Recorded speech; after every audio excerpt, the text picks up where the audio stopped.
Boa tarde, sou Gilcilene da Silva Alves, aluna da Faculdade Unicelma, Polo Bacabal.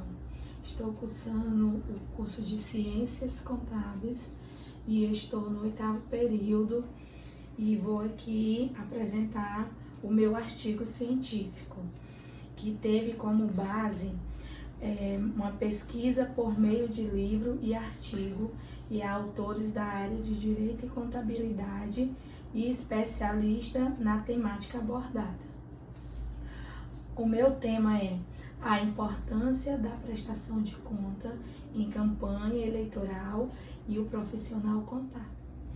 Este trabalho tem como objetivo demonstrar a importância da prestação de contas eleitorais, obrigatoriedade da participação do profissional habilitado, sendo vital para o gerenciamento dos recursos partidários, trazendo consigo o ordenamento para a arrecadação e aplicação dos recursos disponíveis para as campanhas eleitorais.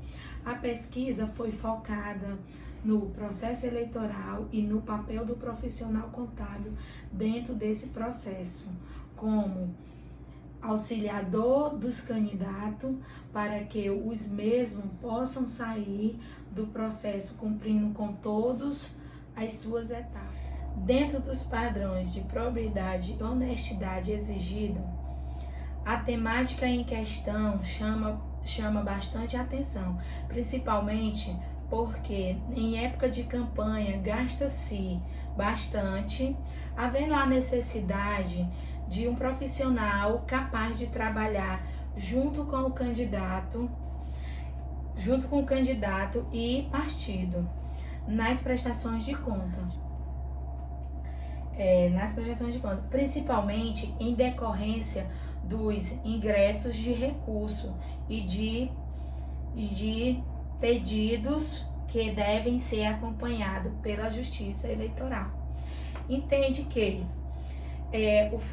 como é fundamental ser acompanhado por uma equipe de contadores, acontecer uma prestação de conta, porque a partir do momento que você contrata um contador para lhe acompanhar, ele vai lhe ensinar passo a passo como você tem que estar andando, entendeu? Sem estar fugindo das normas do tribunal, porque quando você vai aleatório, sem ter um acompanhamento, acontece muito de candidato, às vezes, se eleger e não poder assumir. Por quê? Porque fez gasto desnecessário e não teve um acompanhamento, não tem sua prestação de conta prestada, o seu serviço, para enviar junto para o Tribunal de Contas.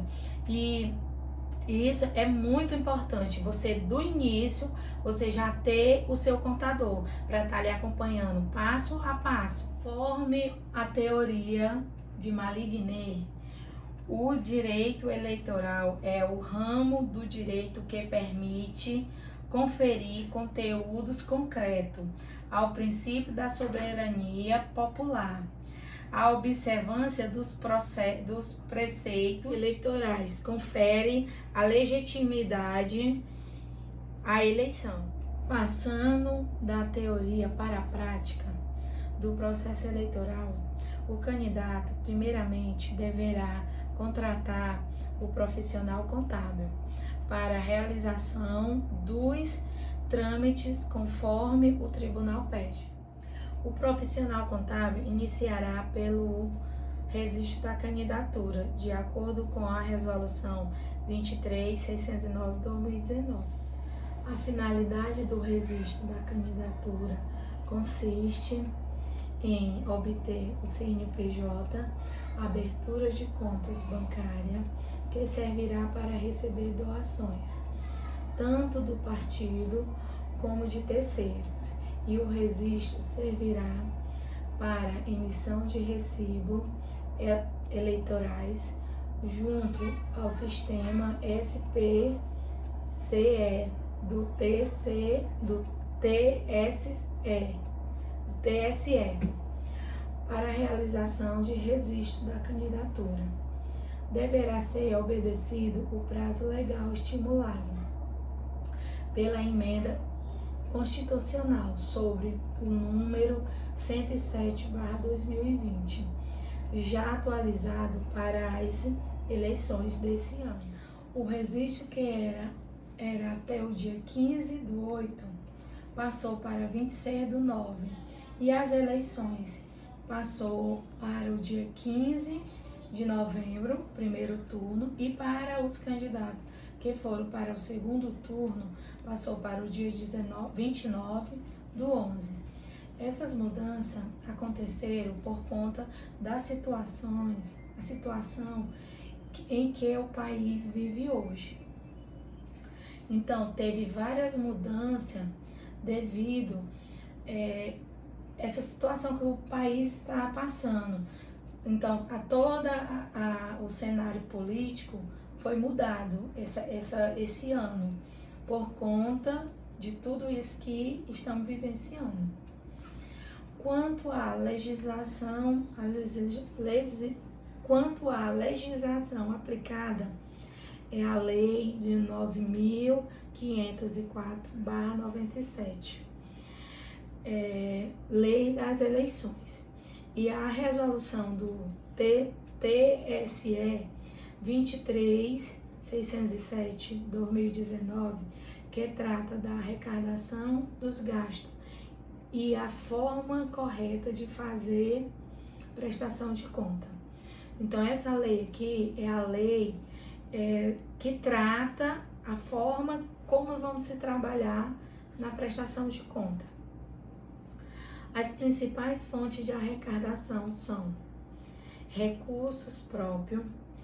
O próprio candidato pode doar para si mesmo. As doações financeiras podem ser até 10% dos rendimentos do imposto de renda. E as doações dos outros candidatos e de outros partidos, fundo partidário, fundo especial e financiamento da campanha. Os limites de gasto variam de município. Tem também os recibos eleitorais, que deverão ser emitidos de todas e qualquer arrecadação de recurso, inclusive do próprio candidato. Como a doação feita pela internet. A Lei 9.504/97, em seu artigo 23, parágrafo 4, inciso 6, estabelece que poderão haver doações pela internet. Ficam vetadas as doações de pessoas jurídicas, origem estrangeiras, pessoas físicas permissionárias de serviço público. Já com relação aos gastos eleitorais, esse é um fator crucial que requer uma atenção dobrada.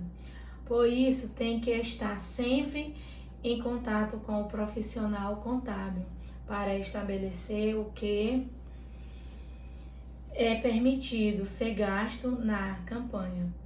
Inclusive, existe limite para gasto relacionado a isso. Já no que diz respeito aos gastos, podemos citar confecções de materiais gráficos, propaganda e publicidade, aluguéis de local para os atos de campanha, transporte ou deslocamento dos candidatos e etc. Observação: todos com comprovantes fiscais.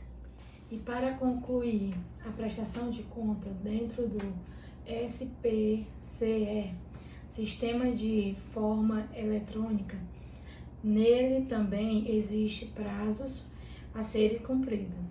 Exemplo: tudo que foi gasto parcial tem até o dia 25/10 para informar. E referente ao prazo final, o profissional tem até o dia 15/12/2020 para informar ao TSE, pois todo esse processo é feito de forma eletrônica. Após a prestação de conta final, é publicado em um edital e, em seguida, aberta um prazo de 3 dias para impugnações. As sobras de campanha, quando não utilizadas, terão que ser divididas entre os partidos que compõem, porque todas as contas têm que ser finalizadas, zeradas. Considerações finais. E também é possível afirmar o pouco interesse do profissional contábil em estar atuando nessa área. Mas isso é uma realidade que pode ser aplicada a toda a sociedade. Grande parte da mão de obra utilizada pelos partidos políticos não são remuneradas, e sim classificada como voluntária. Ou seja, os partidos políticos buscam reduzir os seus custos de mão de obra no mínimo possível. No cenário político brasileiro, a triste realidade é escancarada pelas investigações da Operação Lava Jato da Polícia Federal. Retrata a fraqueza de nossas instituições e de nossos valores de um povo, a fraude resultante de um conluio. Nesse caso, entre os políticos e empresários, é e sempre será uma fraqueza significativa para qualquer sistema de controle interno, não só no terceiro setor, mas da área pública e da privada. Com isso, as informações afetada internamente por esse tipo de situações, assim como os outros sistemas de controle e reporte. Ou seja, não é uma falha da contabilidade, mas daqueles que manipulam e dos seus reguladores. Portanto, um problema de governança e não especificamente jurídica ou mesmo contábil. Assim, este trabalho não buscou englobar a variáveis fraude, pois não era o nosso escopo. Acredita-se que a problemática foi respondida e o objetivo geral alcançado, pois foi possível observar. Portanto, o trabalho não veio esgotar o tema, mas sim torná-lo mais discutido entre os acadêmicos do curso de Ciências Contábeis, professores, estudantes, sociedade em geral, que, no entanto, tanto debate e discute política no Brasil. Referencial: Teoria Geral do Direito, Constituição Federal, Código do Processo Civil, Código Eleitoral. E por fim, eu queria agradecer primeiramente a Deus, né? Sem Ele eu não estaria aqui. E em segundo lugar, a minha família. Em terceiro lugar, o meu orientador, que não mediu esforço, professor Mauro. Até a noite ele estava tirando as minhas dúvidas. E também ao professor Sérgio, do ABA. Muito obrigada.